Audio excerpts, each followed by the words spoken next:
Hey to everyone out there. I'm Heather Campbell, Director of Marketing here at Search Engine Journal, and welcome to our very special webinar today.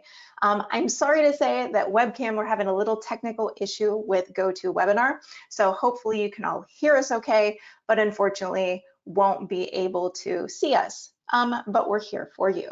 So I am joined by Shelly Walsh, our Special Projects Editor here at SEJ, and she's going to be talking about the State of SEO report that we just launched.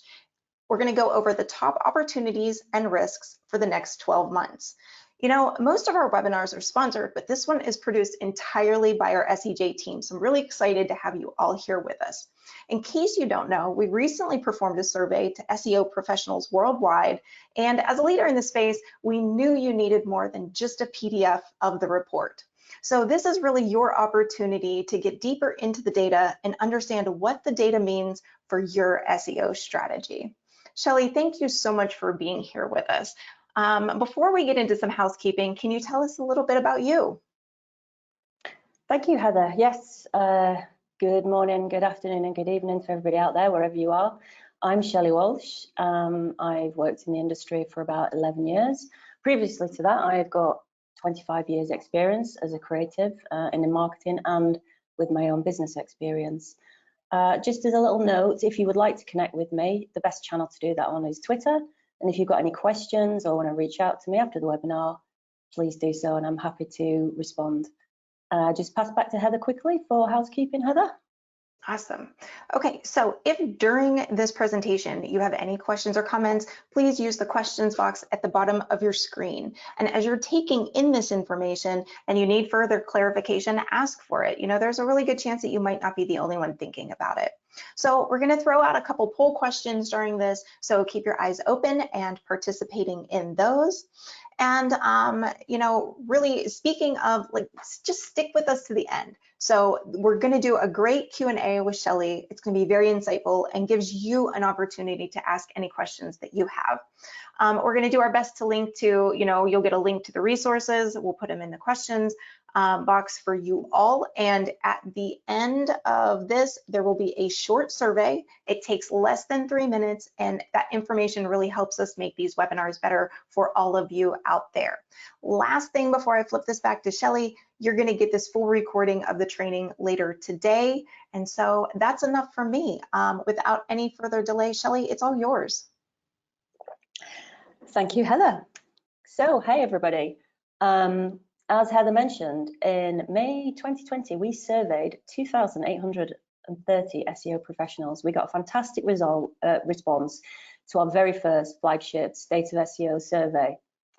As you can see, the cohort split, we had 1,233 B2B responses, 951 B2C. We got a really excellent response to this and some really great insights. If you haven't already downloaded your copy of the survey, then after the webinar, please go and download your free copy from the SEJ site. So, from the State of SEO survey, we've taken some of the data and particularly relating to moving forward for next year. And the main focus of what we're going to be looking at today is the coming threats and emergent factors in SEO. So what we're going to look at is what you should already be doing and what you should start doing. Just as a note, all the data from this survey is quite a zoomed out helicopter view of the industry. And the data is self-reported. So it's actually based on the people answering and what they're best at. It's worth considering that when you do look at the data. And the data for ranking factors, threats, and emergent factors are actually what our audience of SEOs reported and not the opinion of SEJ. However, today I'm going to translate some of those results into why they matter and actually add my opinion to them. So just as a start, let's get some input from you guys out there and kick off with a little survey. So what data would you like to see in a survey?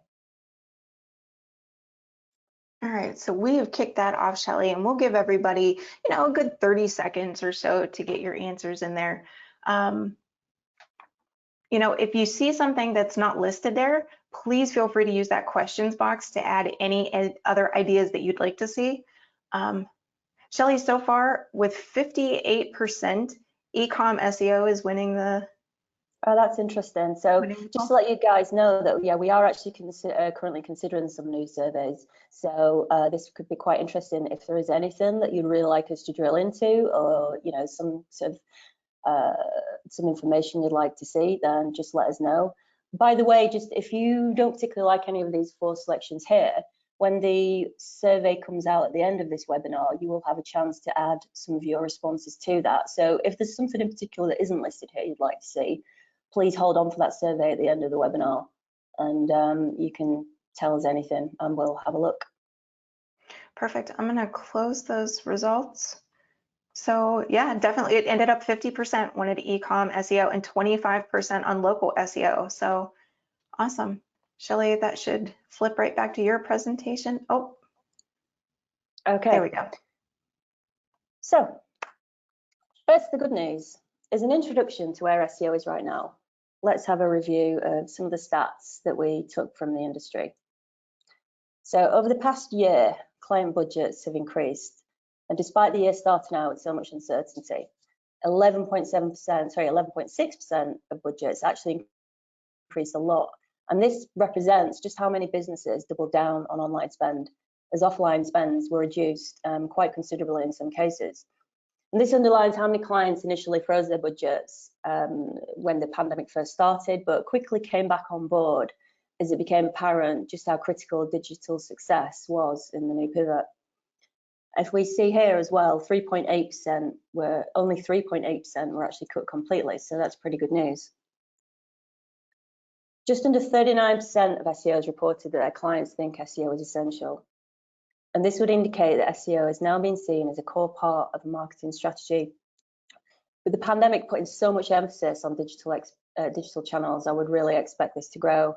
And in fact, right now, from what I'm hearing from my networks and talking to people in the industry, there is a real shortage of resource in the industry and a huge demand for talent. And the knock-on effect of that has been a lot of salaries are actually rising. You know, so right now it's a really good time to be an SEO, and SEOs are in quite a strong negotiating position. Even though the previous year was so predictable, results from SEO were 64% more successful. If we actually look here at the combination of more successful and a lot more successful, nearly 18% were a lot more successful. Now, what we do actually need to remember is that during the pandemic, traffic levels did increase by 40% worldwide. Therefore, most SEOs did experience a boost in traffic for their clients as being part of that rising tide. But also consider that the pandemic has actually considerably accelerated digital and e-com growth by several years. So the SEO industry is really healthy and robust, and there's plenty of room for growth and opportunity, all really positive. So as an SEO, what should we be focusing on right now? We asked our audience what was the most important factors that contributed to ranking in the past year. And out of the results, we can see that the overriding emphasis was for the core elements of SEO, a lot of kind of the basic stuff you would expect. There are a lot of technical focus factors in here, such as on-page factors, being mobile friendly, site speed, security, internal linking, and then content factors like depth and accuracy of content, content freshness, topic relevance. You know, the spread here is pretty much what you'd expect, except maybe for the 7.1% of people who think that social signals is a ranking factor. That I found that a little bit of a surprise. Just as a note, actually, in SEJ, we've just put a lot of hard work into producing an amazing 625-page ebook all about myth-busting ranking factors. So at the end of the webinar, if you want to go and grab yourself a copy of that on the SEJ site. So all of these results are factors of what are at the core of SEO. You know, what we should already be really excellent at and have best practices on. You know, SEO is not about one or two significant factors that will dramatically make a difference. Even though actually yesterday, was it John Moo has just come out and said that they're now dropping the 200 ranking factors that has been bandied around for so long in the industry. And, you know, essentially SEO, it's the sum of many parts. There are many, many things that make up to ranking success. So my advice is to say that make sure that all your basics in order. The things that we really should be doing anyway as best practice. On-page metadata is fully optimized. Your content is answering the user intent, really important user intent. Link out to credible sources if and where necessary. Make sure your site pages are loading quickly. And build your brand online, very, very important, brand awareness. Site is optimized for mobile, and get your internal linking optimized. So next in our survey, we asked, in the next 2 years, what will be the biggest threat to SEO? And our audience answered, as you can see, with a heavily, our audience said there was a heavy emphasis on Google zero-click pages and Google updates. Now, SEO is skewed heavily towards being dependent on Google through organic and paid search. And, there's no major competitors, so we are very vulnerable. There's one thing I just want to throw in just to know, I am aware, obviously, we've got YouTube and Amazon. Amazon is now eating up quite a lot of searches in e-commerce and become a dominant player as a search engine. But what I'm looking at here is I'm really concentrating on organic search, which this is what the results are reflecting. So as a combination of those results of zero-click and Google updates, 73.8% think Google is the biggest threat, and that's just under 3/4 of our audience thought Google was a big threat. If you have a look at this graph here on the right from SimilarWeb, this was some data they pulled in combination with Spark Tarot, and they tracked between January and December 2020 and found that nearly 65% of Google searches ended without a click to another web property. And this, when they compared this to their data from June 2019, that's actually up 50%. But what I want you to bear in mind and consider here that there is a lot of queries out there that are informational by nature, and they're not going to be answered. They're not going to need a click through, and they're not going to hold any value for brand. For example, if you think about something like mathematic 5 times 5. So when you're thinking about these results, bear in mind that they're not a real true reflection of the erosion of opportunity, as some people might think they are. But regardless of the discussion of zero-click SERPs, being so dependent on any singular entity that we don't control is a significant risk. So what are we going to do to manage that and navigate the threat that Google imposes? So the short answer is to give Google what it wants and think like Google. It's a complex symbiotic relationship. Google needs publishers just as much as the publishers need Google. Now, what you really need to think is actually put yourself in the mindset and shift into thinking about how you can game the system for your ends and your needs. You actually need to think about put yourself into the mindset of where Google's thinking, and what Google is thinking is about their user. So Google's business is actually to provide quality data, and Google just want to make sure that their users are coming back. So that means that the results that they're serving are going to be what is best answering the user's query, right? They're very much search user motivated, and they really focus on delivering the best results. Google's users are not your users, and they don't want to be embarrassed about where they're sending their users. They want to make sure that they're delivering the best results they can. They're constantly investing and evolving and iterating their products, and probably one of the most innovative companies worldwide, to be fair. So if you can start to get your head around this and see that Google is putting the user front and center and get into that mindset, then you can start to build a more sustainable strategy and website. Google just wants the best user experience because their business is built on the quality of the results that they're delivering in search. Now, I know that there's probably going to be quite a few SEOs out there that might disagree with what I'm saying, and that they think following Google guidelines is not the way to go, and they're getting the results by going against what Google wants. Absolutely, that is always going to work. There are always going to be ways to circumnavigate guidelines and game. And there's also no doubt that in some certain verticals, aggressive SEO is necessary to compete, and you're not going to get away with playing nicely. But what you need to consider that in those spaces, there's always going to be a lot of volatility. And you know, you're in a close relationship with Google, whether you like it or not, and trying to work with them is far better than working against them.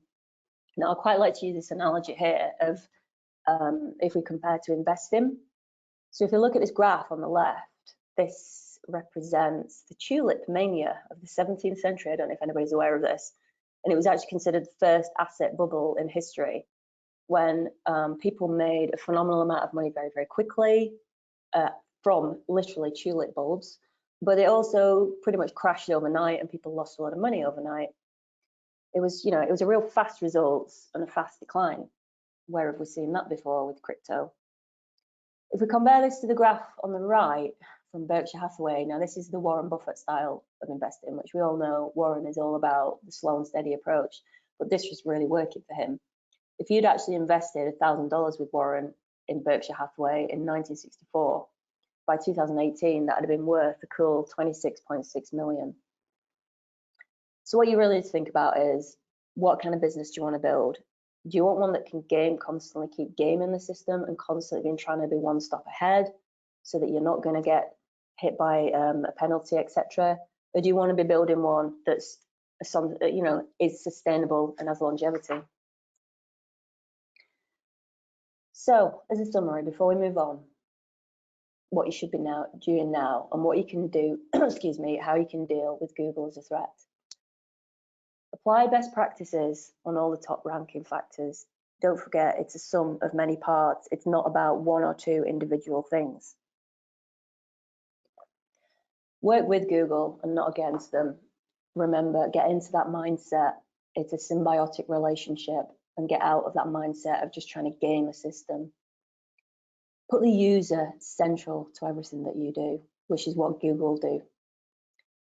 Leverage zero-click SERPs by claiming your featured snippets and rich results, and then you can get brand exposure in those 0 clicks. So as we move into the next section of what I really want to focus on, I'm going to ask for a little bit of input from you guys out there. So we've got another poll. Heather, if you want to just take over this. So what we're going to ask in here is, what do you think are the most important emergent factors in SEO? We've got Core Web Vitals, structured data, EAT, or machine learning. Again, if you've got something else that you'd like to add, just drop it in the comments, and one of them, Heather or Elizabeth, will pick that up in the comments, and we'll just see if there are any other common themes. I'll just give you a few seconds there to consider your options before we move on. And these numbers, it's interesting, they're a little bit all over the place, Shelley, and they keep bouncing around. So far, Core Web Vitals is definitely leading with 42%. Machine learning is next at 27%. So structured and data and EAT are kind of floating at the bottom. Okay. So we got 70% voted. I'm going to go ahead and close this poll. We'll share the results. So yeah, so Core Web Vitals shook out at 44% and machine learning 28%. That's kind of interesting, actually, how that is echoing our survey results. So, so as you can see here, Core Web Vitals did come out at the top with 36.6%. So this section here is the real main bulk of what I really want to focus on today, and this is looking at where we can move to next. You know, looking at what other people are doing now, you know, is all well and good to keep a general assessment on the industry, but always looking forward and keeping your eye on the future is what's going to deliver the best results for strategy, and it's going to get you to prepare and get ahead of other people. So as part of our survey, we asked, in the next 2 years, what will be the most important emergent factor in SEO? As you all just responded, Core Web Vitals was at the top. Now, out of these top results, I'm going to talk through a few of these factors and talk to you about why I think they're important and what you can do to get ahead. So, over a third, Core Web Vitals, obviously right now it is very topical. And I'm sure we all know, we all know what Core Web Vitals are, and we know that technical site work is involved to create the best page user experience. So I'm not going to talk about Core Web Vitals and how to make them work. What I am going to say is there has been quite a lot of discussion across the industry about just how important they are and how much they are contributing to ranking. Some SEOs are holding out opinion until there's more field data available to make an informed decision. Google originally said that Core Web Vitals were going to give a page the edge in a tiebreaker situation, but then interestingly, a few weeks ago on Reddit, John Mood jumped in, and as whether you call it a public statement, he did say that it is now a ranking factor, but also added, it's your choice to decide which are the most important ranking factors to decide to focus on, in typical Google ambiguous statements. So the reason that Core Web Vitals is so important is because it underlines everything that Google wants, which is user experience. Google wants a fast page without obstruction, so that it can quickly serve results to a user, and it's going to make Google look good, which is everything that I talked about just before about, they want their core business to be delivering the best results. Google wants to send users to pages that are delivering value on their promise. Now, it's one thing to send your traffic to a page, just getting traffic to the page, but you've also got to satisfy the user and deliver what the user needs. And both of these work together to get the best results out of SEO. Some SEOs just focus on getting traffic to the page, but that's only half the journey. If we look at this graph on the right-hand side, this is actually a user experience honeycomb from usability expert Peter Morville. And I think it perfectly illustrates how we can create value for a user. I'd actually recommend you reading the article from Peter on his site, Semantic Studios, to see the full piece that surrounds this. What I'm going to say here, I've included this because I think most SEOs just tend to focus on 3 of these attributes, which is usability, findability, and accessibility. But actually, all 6 of these are the sweet spot and what you really need so that a user will find full value on the page. So, as I said earlier, what Google is striving towards, Google isn't actually ranking out of their preference. A lot of people seem to think it's Google is dictating what results we get, but they're just trying to surface the best results to a query. And to do this, they do include a lot of user feedback. Google is constantly running tests on their products and integrating that feedback. So it's actually the user that's dictating the search and not Google. And this is why that Google often states that algorithms are made to chase users. So instead of chasing the algorithm, start to think about chasing the user. So to get your Core Web Vitals in order, get your technical sides in perfect order, your page speed, layout shift, interstitial ads, mobile friendliness, etc. And then also on the user side, focus on applying usability criteria on the page. You're desirable, credible, accessible, findable, usable, and useful. And also remember, as part of that mindset, chase the user and not the algorithm. Instead of trying to game, really think about what it is that you can do to serve your user. So next on the list, structured data, aka schema. A quarter, 25.4%, considered structured data to be an important emergent factor. Now, Google introduced structured data back in 2009, which is quite a while ago, and that was initially just to inform their rich results. Applying schema to actually get rich results can significantly enhance SERP listings and help to gain an edge. And as Google said here, it was all about presenting better web results to users. I think this is probably best illustrated by looking at the recipe SERPs. So if you look on the right hand side and we consider these 2 listings, this is for a query of roast chicken. I think it's how to roast chicken. These are actually UK based results. And you can see, if you look here, you can see how on the BBC, the eye is drawn with the little picture, the star rates, particularly I think the star ratings more than anything else really take your eye. And then you've got that additional data of cooking time and calories. Now, as much as I am a hardcore Waitrose user, you can see that the BBC have really taken this one. There's a really great video that I've just put here, stand out on Google search using structured data and search analytics, which was a presentation at Google I/O. Andrew Valenti of Google shared some case studies in that in that video, and he actually cited the Food Network, who reported an incredible 35% increase in visits for after they'd added markup to their recipes. Now, 35% is a huge increase for an established brand. I mean, you know, if you're a new brand, you would expect to see some big jumps, but you imagine you're an established brand, you're already getting significant traffic. That is a massive shift, and it's going to make a real significant difference. So your rich results have been around for quite some time, and I'd expect that, you know, most of you out there, most of us, we're all well aware of them and what they are. So, you know, I'm not going to be talking about how to create rich results by adding structured data. There's loads of articles on SEJ that can walk you through that process, and I would recommend jumping on our site afterwards to have a look if you want to do some more reading on that. But at this time, Google is actually parsing structured data to identify entities. If you look at this graph here on the right-hand side, you'll see, you know, it's highlighting entities such as a person, a profession, album, gender, age. And what all these are doing is feeding the knowledge graph.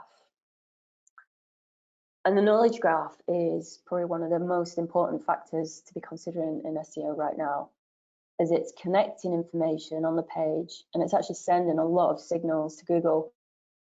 Now, only 14.6% of our survey respondents thought the knowledge graph was important. And it's actually only one of the results that I've included in here that wasn't in the top 4, and only because I feel that it's something that really is important to focus on. Knowledge graph was first introduced in 2012, and it's a means for Google to curate information on single topics by connecting entity relationships. Now, if you imagine what the knowledge graph is striving towards is providing a variety of information, and it wants to give a definitive expert answer on a topic. The graph is actually pulling from a variety of sources, so it can give you like the best solution without relying on one singular source. Now, that's quite an important thing to think of there. It's actually pulling from lots of different citations. So the benefit of that diverse data source is that Google is actually helping to qualify really accurate information by citing many multiple sources instead of relying on one singular source. If we look at this example here, I think it perfectly illustrates how Google is collating disparate pieces of information between entities and using that to build a broader picture of constructing a picture of what it knows about a person, you know, an entity or person in inverted brackets. You can see here with Matt Groening is the entity, and if you compare the left to the right, 2012 to 2021, you can actually see just how much more information and how many more entities that Google is now collating and collecting over the years. So to work with the knowledge graph, the overriding thing is to ensure that you're consistently applying structured data in pages that should contain it. Make sure that you're using the correct forms and that it validates using the Google Rich Results tool. You can also find a full list on schema.org. There's lots of really great information on that site. So by doing that, it's going to make sure that you feed in the knowledge graph, and so that it can recognize all the entities on your page that will appear recurrently through your content. And another thing actually to bear in mind is the knowledge graph also pulls data from trusted sources, such as Wikipedia and Wikidata. So you can actually manipulate your knowledge panel by getting listings in these places. Now, I know it's pretty difficult these days to get something to actually stick on Wikipedia. Wikidata is perhaps a little bit easier. But Jason Barnard is somebody who talks a lot about this, and he's probably the most vocal person right now about talking about using branded SERPs as the new business card. He actually calls himself the brand SERP guy. We've got some really great content on SEJ from Jason, a couple of really good articles about that. So I would recommend, if you want to do some further reading, having a look for some of those. So I just wanted to make a note as well that the knowledge panel and the knowledge graph are actually two different things. Some people use those terms interchangeably, but they are different. So the knowledge panel is actually just representing a subset of data from the knowledge graph. So it's just worth making sure you know that they're two different things. Aside from the knowledge panel, using the knowledge graph is also going to be critical, I think, for building a picture of relevance for topics. And I'm actually going to talk later about how you can use author markup to influence the authority. So for content producers, I think it's going to be quite an important area of where Google is moving towards, but I'll touch on that in a little further down the line. So structured data naturally segues into machine learning, and as the knowledge graph and machine learning are inextricably linked. Just under a quarter, 23.9% of SEOs think that machine learning is an emergent factor. And it's essential to understand machine learning because it really underlines everything about where Google algorithms are evolving and where search is heading. RankBrain was rolled out in spring 2015, and it's a system by which Google was striving to better understand the user intent of a search query. The main focus of RankBrain was dealing with queries it had never seen before, so it was trying to develop the ability to actually make a guess as to what words and phrases that have a similar meaning, and that it could filter the results accordingly, so that it could better serve user intent on a query. Hummingbird is the current algorithm that Google runs on, and RankBrain feeds Hummingbird. Now, I'm sure you all know that the algorithm Hummingbird, there is not one singular algorithm per se. It's actually made up of many, many parts. And RankBrain underlines the knowledge graph and how Google connects entities and information. In 2018, we were introduced to BERT, if you remember that, which stands for Bidirectional Encoder Representations from Transformers. And it's a machine learning technique for natural language processing. At the time, BERT was a really big step in how Google was deciphering queries. And it was striving to connect individual words and how their relationship changed meanings, again, to better serve better results. BERT is actually now about to be superseded by MUM, which was announced in, I think it was March maybe, or May this year. I don't think it's been fully rolled out yet, but its intention is that's going to be the language model encoder part of RankBrain. Now, to illustrate how BERT and MUM are working, I've got an example here on screen. And this was an example that Gary Isles used to share. Some of you might recognize it. And if we look at the query here, how can I complete Mario Karts without cheating? If you see these results, you can actually see that the results it's returning are the complete opposite of what we want. It's actually returning results from Mario Kart cheats. And this is where Google is failing to actually use stop words to parse a query. And this is a big part of what BERT and MUM are working towards, is ensuring that it's getting an accurate, it's looking at the words surrounding the keyword so that it can get a better understanding of a query. So Google is striving towards, and by what all this is doing is actually striving towards writing more like a human and with natural language queries. And not just looking at sort of a keyword in a query in isolation like a robot like it used to do, but being more fluid, and so it can have that better understanding of parsing the queries on the page. And as a summary for what you can do to embrace machine learning, see, machine learning is quite abstract, so it's not necessarily something as like hard and fast as perhaps some of the other factors. But what you can do is start moving towards natural queries and being more fluid with the keyword phrases, and move away from fixed queries, fixed keywords. And also really surround your core topics with related queries. You know, if you were talking about a topic, for example, such as planets, you would want to say mention the universe, orbital paths and gravity. You know, make sure that you're not too siloed on that page. But I would recommend to not try to cover too much on one page, that you've got like an article that is just covering everything in the kitchen sink. if you've got really in-depth content, it definitely makes more sense to be building cluster hubs of interlinked documents rather than trying to cram too much on one page. But I would also say that intent always supersedes everything. And an example that I use is, say for example, you want to know how to tie a bow tie, right? You're going for dinner and you need to tie a bow tie. You just want to know how to tie a bow tie. You don't want the history of bow tie. You don't want to know why you should wear a bow tie. You don't even really want to see pictures of people wearing bow ties. You just want to know how to tie that tie. So for whenever you're creating content, always make sure that you've got fully focused on the intent and don't try to just, when producing content, I always say, whatever is required is enough.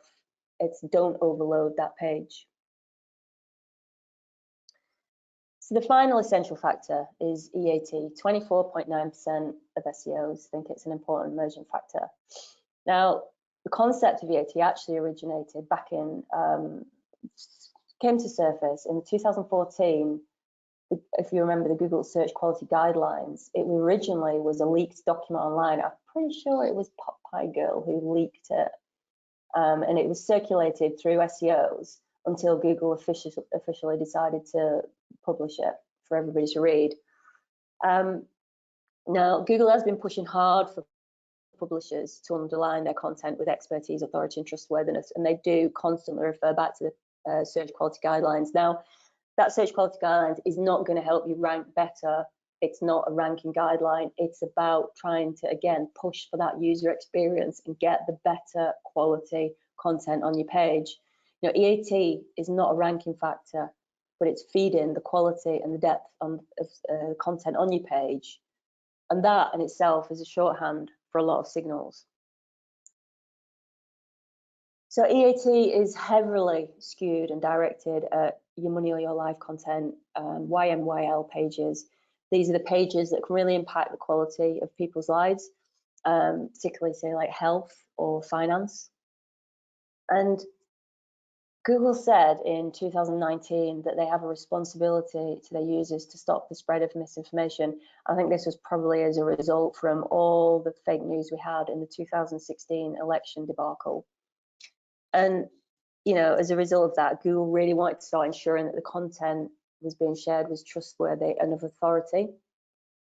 The pandemic actually changed so much for us, right? But it did change. It put a real emphasis on how important it was for information that was being shared, particularly anything about COVID and health related, and so much so that Google did actually block a lot of research for COVID related terms during that time to help curb the spread of misinformation. If we compare, so as an illustration, and we compare these two SERP listings here from 2012 and 2021, this I think helps to show how the quality of health related SERPs has really advanced considerably. I pulled this data using SEMrush, and 2012 was as far back as I could go. Again, these are UK based SERPs and for the keyword cure for cancer. Now on the right, the results you have today, they're what you expect. We've got WebMD, we've got cancer.gov, we've got cancer.org, we've got the NHS. This is what you would expect, the kind of results that you can trust when you're looking for answers about, a very serious topic. If we have a look over to the left and we compare that to 2012, what you used to have. Now, anybody in the UK will know when I say this, we've got the Daily Mail as the top result. And I think that really just says it all as the quality of what used to be delivered and just how far health SERPs have come. So,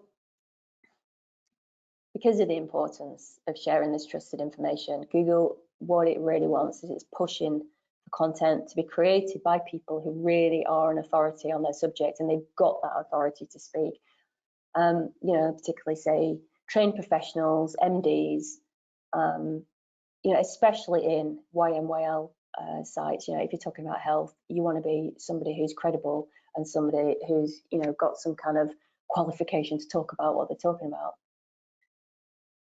Building a footprint as an authority on a subject and using author pages and markup to connect these is definitely an area to invest in, and it's something I'm really, really interested in. If any of you remember, back in 2011, Google flirted then with author markership, and that lasted for a few years, and I think they then moved away from that in 2014. And then in 2017, they announced there's a partnership with Trust Project, which was to give guidance to journalists, hopefully trying to get journalists to be more credible sources of information. And then in March 2020, Google was given a patent for the topic of text classification, where they were using a neural network approach, and this was dubbed author vectors. Now, Bill Slawski, great authority, he's written a brilliant article about authorship. Again, this is on the SEJ site. Highly recommend you read this after the webinar. And what this all means, what this is all pointing is to Google is moving towards identifying authors from their writing style, and then using that to create a footprint of their work across the web, so they can start to construct and build authorities and construct this. And it's like it's a knowledge panel in a way of for each individual author.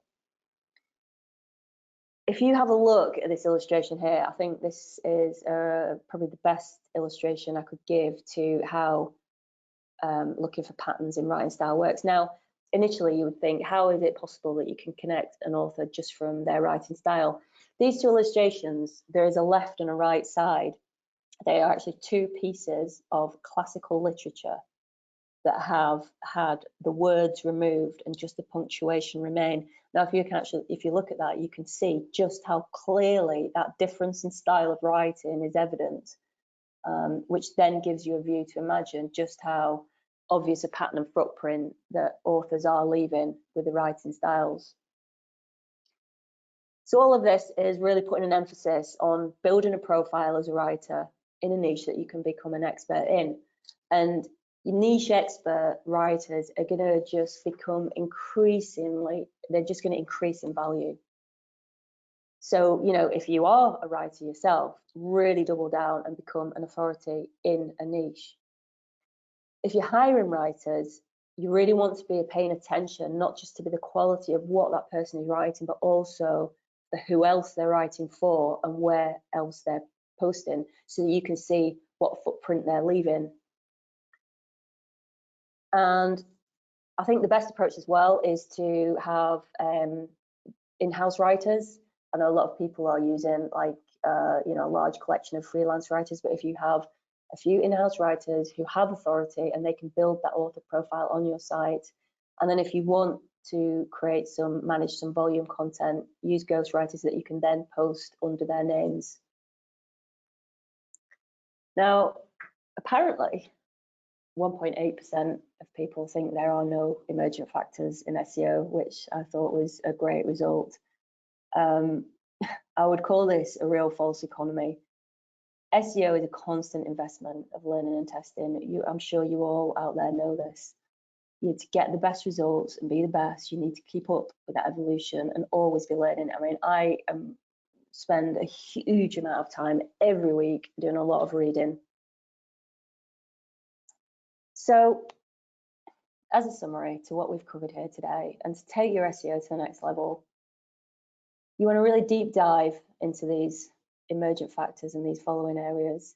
You know, really look at how you can apply user experience to everything that you create, and also get in that mindset of thinking like Google and, you know, chasing the users, not the algorithm.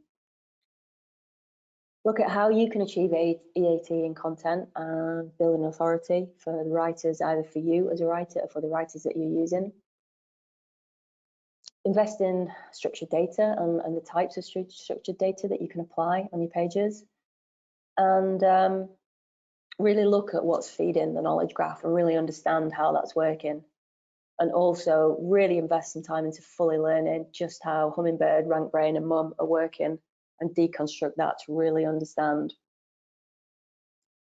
So just to reiterate, SEO and Google are really tightly entwined. And so understanding what Google wants is going to take you a long way to gaining long-term success. And I think I just want to leave on this quote which sums it up, which is, good SEO is not about learning what Google does, but why it does it. So just to come back full circle, and remind you that the State of SEO 2021 survey is a wealth of insights and data with opportunities and threats. It's free, so please, after this is finished, go grab your copy on the SEJ site if you haven't already. And I'm now going to hand back over to Heather. I think she's going to lead some questions. Awesome. Shelley, that was great information. Thank you. Excuse me, allergies. We have definitely some questions. We got about 15 minutes left, so we will definitely get to any that, to all that we can. Before we get started in the Q&A, so I just want to share with you all any questions that we don't get to today. We're having Shelley as a guest on our SEJ Show podcast here in October as well. So be on the lookout for that. When we send the recording of this webinar out today, we will include the dates for that, and we're also going to do an Ask Me Anything on social. So be on the lookout for that date as well.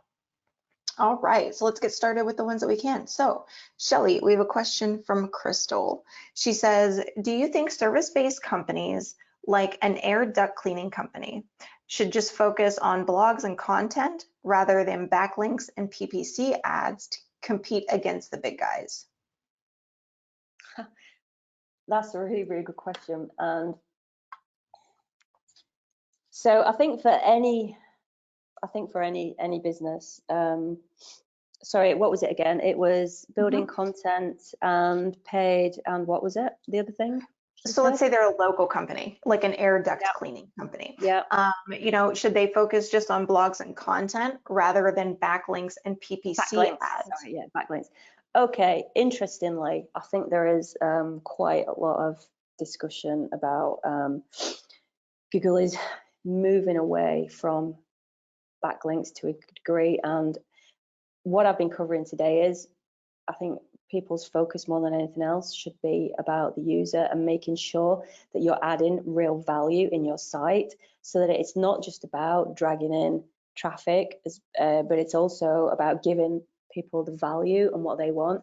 I mean, using paid is a fantastic way to, if you're a small company and a new company, then, you know, paid is going to be necessary to get your visibility in the SERPs when you're starting out. And then obviously the idea is to, over time, build up your organic so that you can eventually, your organic is dominating.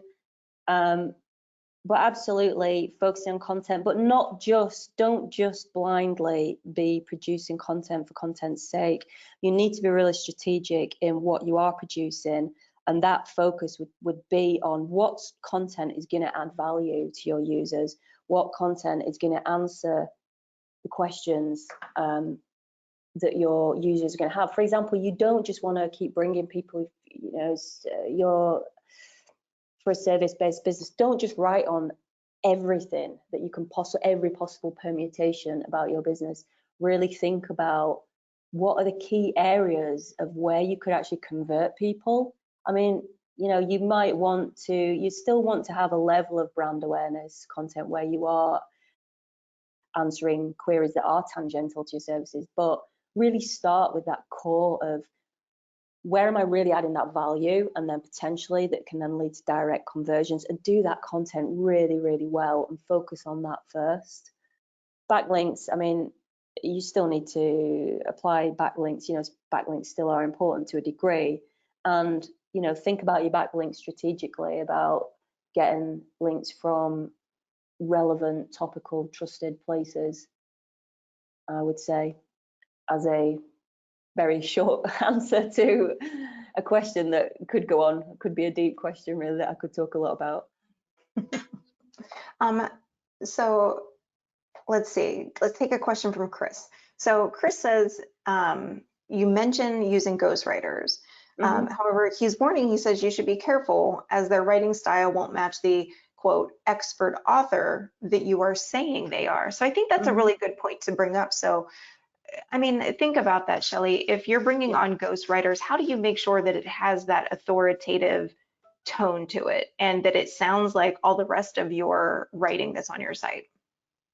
It is a really good point and a really good question, and that comes down to really good editing.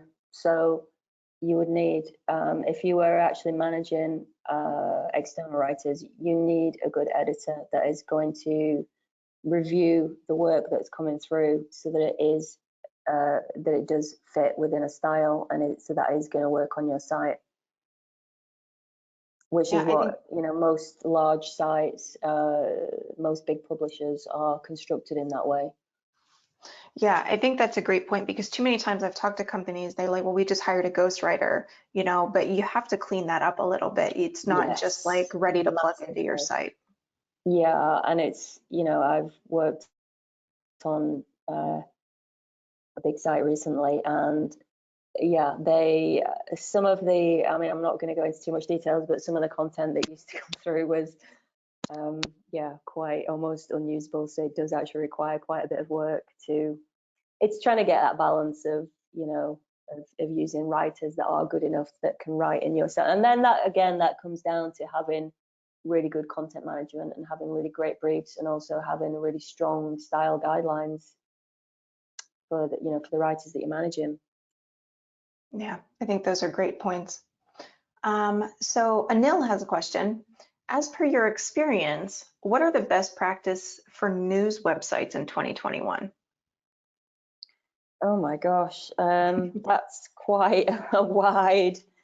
That is a very wide That's question. really, really wide. And to be honest, I've got to say, I think Maybe in just a top tip. Maybe let's pare this down a little bit, Shelley. What is like one thing that news websites should be doing this year? I think for any news website, really, a lot of it actually comes down to being able to be the first response to breaking news. And I think that's where, one area, if you're a news site, that's where you can differentiate yourself. There's usually quite a chase to be to deliver breaking news. So it is a very specialist area, and I've got to be honest, it's not, I haven't worked on I mean, I know obviously I'm working with SEJ, but news publishing SEO isn't my direct specialist area. I'm certainly happy to, if you want to ping me that on Twitter, and I will get you a better answer for that. Awesome. And we got the podcast coming up, Anil. So it's, I think, October 22nd, but we'll verify that date. And like I said, that'll be in the follow-up. So after today's recording, or after today's webinar, you all will get this recording in your inbox in a couple hours. So be on the lookout for that. And in there will be the dates for the upcoming podcast and AMA that we're doing. So let's take another question, Shelley. Okay, so this is a good one by Bomick. I work for a financial stockbroking firm. Our on-page is now really firm, but we're still working on it. How much time do you suggest to spend on building backlinks and monthly, so looking at it like monthly, I think is what he's looking for. Oh, sorry, I didn't catch the name. Bomick. Barmig? Oh, Barmig, again, it's without looking into the specifics, that's just not something I could deliver an answer off the cuff and to say you should be building this, this amount, because it really is completely relative to your site, your industry, what your competitors are doing. It just really isn't, you can't give a one size answer on that. You would really need to dig into that more to be able to give a qualified answer on that. I'm sorry. And I think that's a good point though, Shelley. These are, there's no one size fits all. And so one of the important things to look at is it's about quality. So it's not exactly like, how much time you spend, it's how much return are you getting from the time that you are spending. So when you send out emails requesting those links, are you getting feedback or are you getting a response back? So I would use that as part of what you measure your success by. As far as quantity goes. Yeah, I think what's more important as well to consider is it's not just about volume. Don't be going for volume just for the sake of, the days of, oh, I want, 150 DA links, domain authority links. That is what long gone, or it should be. really, it's you want to be thinking, you want to be focusing on the relevance, the topic relevance of the sites of where you're getting links from. You know, that's of vital importance, and the quality of the links. You know, people are building, they might be building volume on links on the site, and you know what? Probably 95% of them are just completely a waste of time. They're just total rubbish. Sometimes I even suspect that when you're combing through the backlink profile of the site, that they've just built a load of crap links just to obfuscate the really good ones. But yeah, it's all about quality, and I would every time say actually slow down and focus on quality rather than just trying to churn out volume. So but I would imagine in a financial stockbroker, that's probably going to be quite a competitive niche. So, For sure. So I think we got time for one more question, Shelley. We've got about 4 minutes left. So Aman is asking, as the web continues to grow exponentially and advice to blog fresh content continues to mistakenly be the most common, do you think crawl priority will become more of an emergent factor?